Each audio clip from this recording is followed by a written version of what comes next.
Yeah. Hi again. Welcome back. We are in our lovely studio again. And because of the absence of the live stream in the hybrid event session, I invited these two gentlemen here in the studio, especially for you, so we can resume what's been happening in your session. So can you, Richard, explain in, let's say, a minute, what was discussed upstairs during your session? Absolutely. Well, we wanted to get our audience to think about the issues relating to virtual and hybrid events and to share some of the research from the MPI study that we've been undertaking and which is going to be released next month. So part of the study looking at virtual events is already out. Yeah. The hybrid report is going to follow just in a few short days.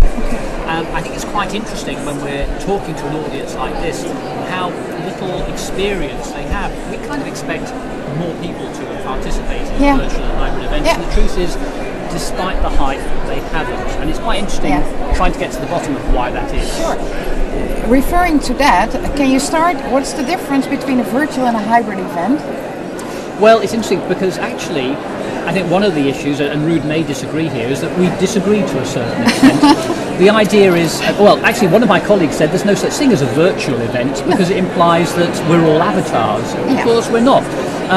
I would tend to think of as a virtual event as almost where you have someone who is presenting and they could just be working at home, talking through one of the common web-based systems to an audience who are also in their places. Hybrid, I would tend to think of as having a live audience present, as we are here, and also having a separate audience at home. But it's interesting because one of the analogies I used was the National Theatre, who produce some of their fantastic plays and then broadcast them live. So I can watch them from my hometown when they're taking place in London. Then what happens is they are broadcast almost live because, for example, if the performance starts at 7 o'clock in London, that'll be 8 o'clock in Paris. So it may well be that actually they may have it starting a bit later. But of course, when you get to the other side of the Atlantic, they're not going to see a real live event. Arguably, they're seeing a virtual event. So that's when it can get a bit complicated.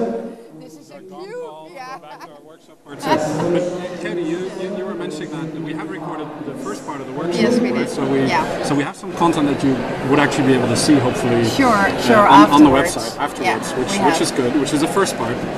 And as the study is coming out, actually we're doing a presentation at the World Education Congress in St. Louis at the end of the month on the 30th. And we'll be happy to share, just like this controversy on the glossary of hybrid terms, we have an open Google Doc where the audience can participate and challenge, comment, and kind of pull apart, add which terms they want to have contributed. Because I do believe in the power of the crowd and making sure that this new subject matter, we know this corporate is driving. Corporate has a necessity with travel budgets being under pressure to deliver meetings and events. They're driving the bill, and a lot of associations are looking at what's happening there and implementing a lot of these changes in their own environments as well. So we had Andrew Keen here this morning with quite a controversial statement. What do you think about that? What's your opinion about what he said, what his main message is? Can I start? Why not?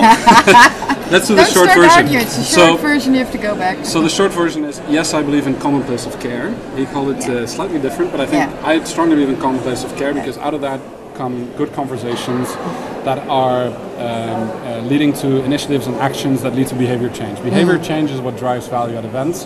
If we can bottle that up and know how to wrap our hands around that, and if we are able to improve finding other people with the same common place of care, which I think a lot of this tag-based information, which people decide whether they want to share it or not, is being put on. I thought the interesting metaphor he used of us living in a village, then living on a city level, now living on the internet, which is interesting. The internet not forgetting things in history. I think there's a lot of truth in that, and people have to be intelligent about what they share and what they don't want to share.